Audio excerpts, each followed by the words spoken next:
Sorry for the technical difficulties. We are already set. Okay, so we can start. Welcome everybody to our third event of our continuous training program. For those who don't know, haven't been here, newcomers, this is a program of each month we're going to have a different, let's say, training, a different class on different topics about how to do business in China. You're welcome. Thank you for coming. And let me introduce Ms. Cory. She's the Business Development Senior Associate in Dezan, Shira and Associates. And she's going to talk to us about challenges of importing and exporting goods in China. Please, we're going to give a round of applause. Can you hear me okay? If I stand here? It's okay? So, thank you for having us again here. I think I've met most of you, but if not, then I hope we can catch up today. And I'd be very happy to speak to you guys about a particular project. So today in my slides, I've got about 12 slides here. We're going to go for about 25 minutes to half an hour. And then afterwards, we're very, very pleased to have Shira with us, who will help us, who are a very big logistic company. They have operations, in all over the world. And they'll tell you more about that in a minute, so I won't try to do that further. But basically, my section is going to be more about the legal and tax challenges of importing and exporting goods. I'll go into a little bit about the framework of the general kind of issues to do with trading with Chinese either customers or suppliers, and I will look into the legal framework as well as some of the tax issues that you guys might have some questions on. I'll be giving kind of a general framework for both those legal and tax side, and then I'll go into some example business models, which I get a lot of questions asked from my clients to do with import and export. So at the end, I'll speak a little bit about the free trade agreements and how that might affect your business in Asia. Okay.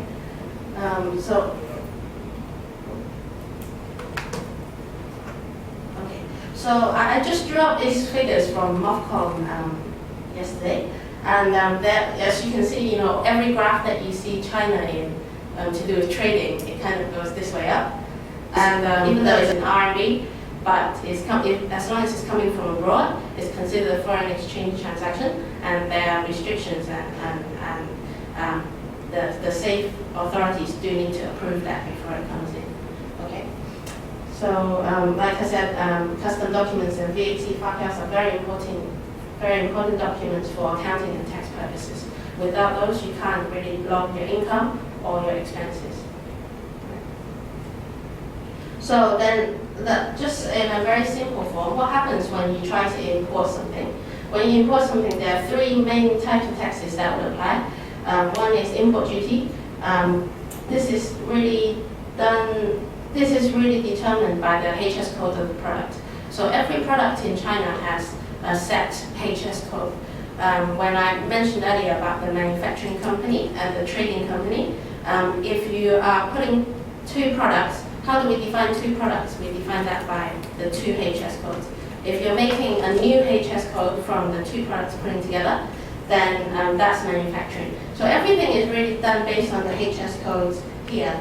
And in China, that determines the tax rate, import rate, and the VAT rate, also the export VAT rebate rate. So when you import, those three apply. Consumption tax only applies to like luxury goods or things like wine and spirit, and also motorcycles and that kind of stuff. There's a list of all the items that apply to consumption tax, but in almost all products should be import duty and VAT will be payable when you import, so that will be an extra cost to you.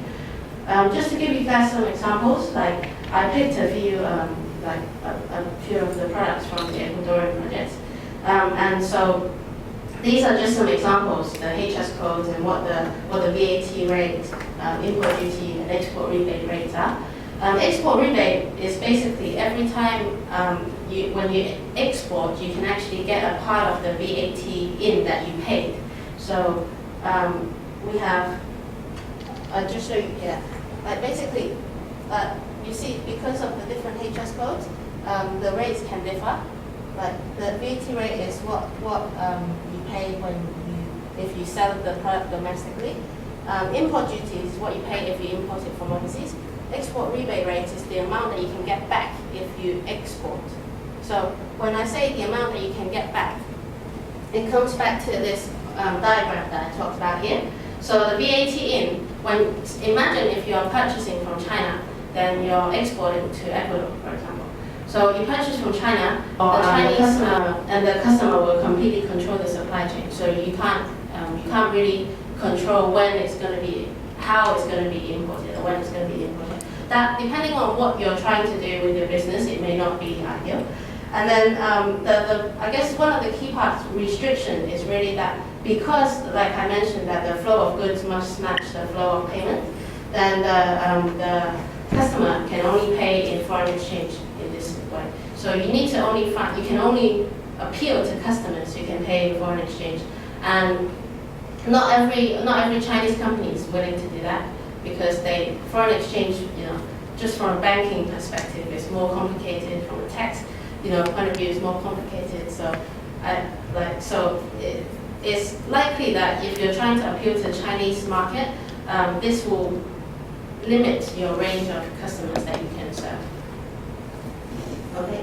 So then, obviously, we talk about what if I set up my own company, or I have a middleman who does this for me. Does that, how does that affect my business? So the key consideration is if you decide to set up your own company to do this, or you can have an agent in that position as well. But I'll just start talking about the company group. When you are putting yourself in the middle of that chain, you're undertaking all the responsibility for all the custom clearance and all of the import duty is paid by you. So this has got to be adjusted for in all of in your pricing and how you deal with overseas. Like usually for our clients, most of the overseas supplier and the WOFI agent would be related parties, so at least you can control that. Everything you sell between related parties still needs to be within reasonable market rate. So that's what we call like arm's length principle. And then the benefit of this is really you can sell them in RMB. Because you're selling in RMB domestically, you can provide the Chinese customer with an RMB fapiao, VAT fapiao, sorry. So again, that's really the draw here, the fapiao and the fact that you can deal in RMB. Okay. Is there any questions? Oh, the other thing, obviously, it cuts out the two parties, which is sometimes what you want if you don't want them to know your costings exactly and where it comes from. And then the second model that I get asked about is the U-turn model. A lot of businesses who are new, they get an idea that maybe they can purchase something in China, and then they usually come to this model when they're sourcing. I think it solved a lot of questions of our entrepreneurs. And now please give a hand to Mr. Christopher Botero. He's going to talk about logistics also, and he's going to introduce his company to us.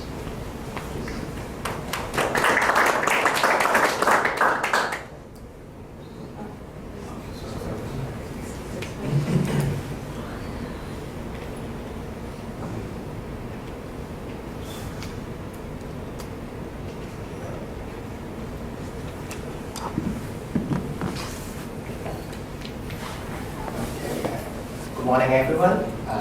I'm Raymond. I'm coming from Hong Kong, and I'm presenting our company, Seeker Logistics. And today we are going to talk about our function in order to help you to import your good or either export your good from China or from Ecuador to China, or from China to Ecuador, or to other places in the world. So Chris is my colleague who is stationed in Shanghai for over a year already. Maybe he can have a brief introduction of himself. Yeah, my name is Chris Botero. So I'm a business development manager for Northern China. based in Shanghai. I actually work for Hong Kong, but based in the Shanghai office. So I'm servicing all of northern China, working alongside a lot of our local offices, which we'll get into a bit further. But I'm here on the ground, and this is why today that the invitation was to myself, but I brought along Raymond. Raymond's the trade lane manager for Latin America, so I think that best that he come and answer a few questions as well. Yeah. Okay. Yeah. Actually, I'm a trade manager for Latin America, and I'm based in Hong Kong. Actually, I don't speak Spanish, only a few words. Okay, I can only say hola, como está, something like this. Yeah, and actually, I would like to introduce our service and background of our company a little bit, in order to let you know what we are doing. Okay, our company is Ziegler, which is a Euro company, and we are a Belgium company, which is based in Brussels. And we have more than 3,700 employees all over the world, and we are stationed What's the in. main differences you see between, particular for China, maybe some particular difficulties or some practices that are different? Everything is different. That's the start. Look, I think from experience, like my background, I'm 21 years in logistics, as you can hear from my accent, Australian. And so I've been in China for about a year now. And then, look, seeing how things are done, logistics is logistics wherever you go in the world. But it's the peculiar little things on the ground that happen that change things as well, where, as Cory touched on before, you get all of a sudden you've got a product and you think, okay, I know how this works, I know what's going to happen, but then all of a sudden you meet a brick wall because you need a CIQ inspection, or you require a certain permit, or maybe as it is, the HS code has changed. As I said earlier, that first 6 digits are essentially the same around the world, but then it breaks down into a number of other items, so it can classify your goods into another spot where you didn't think that was going to be applicable. So yeah, that's one of the things I see. I think what else? I just want to take an example that Cory just said. If you are dealing with the customers that, like for example, what we just say, laughter, that you would like to get what you just say for the free trade, or for the free trade, then we can help you, because we do have our agents or our in Vietnam. Like what you can do, in Ecuador, you can simply just ask your customer to contact us and then just issue a booking for us. Like if you want to ship it from Ecuador to Vietnam, then you can help you to do that. And then for the first leg, we can ship the cargoes from Ecuador to Vietnam, and then we can just stay the cargo in Vietnam for a short period of time, and then we can rearrange the export from Vietnam to China for you, in order for you to save some VAT on that, or in order to help you acting as an agent for you to deliver your goods to China. So you don't have to set up your own subsidiaries in Vietnam or in other places in order to deal with the customer in China. So this is what our function are. This is what we can do for you as a logistics partner for you. Because as you see, we have a lot of offices or agents located in different parts of the world. So we can just simply help you to deliver the cargoes either from Europe, from Asia, from South Africa or South America to China. So it's simply as